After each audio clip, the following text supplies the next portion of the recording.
Baik, selanjutnya saya akan menjelaskan tentang sistem digestri pada kambing.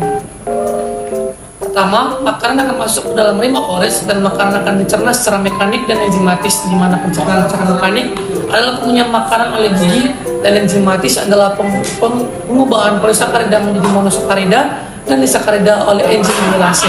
Selanjutnya, makanan akan masuk ke dalam esofagus, di mana esofagus ini terdapat gerakan peristaltik yang berfungsi untuk mendorong makanan menuju lambung. Selanjutnya, makanan akan masuk ke dalam ventriculus ataupun disebut juga dengan lambung, di mana di dalam lambung terdapat rumen, ataupun rumen ini berfungsi sebagai fermentasi serat seperti selulosa dan hemiselulosa pada pakan hijauan.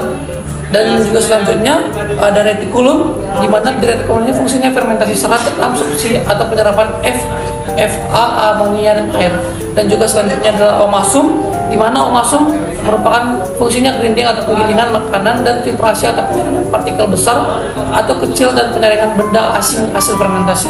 Lalu selanjutnya ada abomasum yang disebut juga sebagai lambung sejati, berfungsi sama seperti lambung pada umumnya, yaitu pencernaan secara kimiawi oleh asam lambung. Lalu makanan akan masuk ke dalam usus kecil ataupun intestinum tenum yang terdapat duodenum, jejunum dan juga ileum.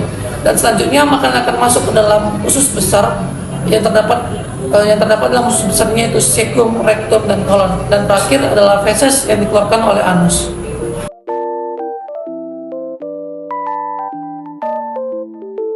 Baik, selanjutnya mengenai bakteri rumen pada pencernaan domba, terdapat 6 bakteri, yaitu bakteri selulotik, contoh spesiesnya Ruminotus flavescens dan Ruminotus albus. Peranannya itu menghasilkan enzim selulase untuk menghidrolisis selulosa. Lalu yang kedua ada bakteri hemiselulotik, contoh spesiesnya Ruminotus sp. Peranannya itu mencerna hemiselulosa. Lalu yang ketiga ada bakteri amilolitik, contoh spesiesnya Streptococcus bovis. Peranannya untuk mencerna amilom ataupun pati. Lalu yang keempat ada bakteri proteolitik, contoh spesiesnya Bacteroidetes luminicola. Peranannya mendegradasi protein menjadi peptida asam amino NH3.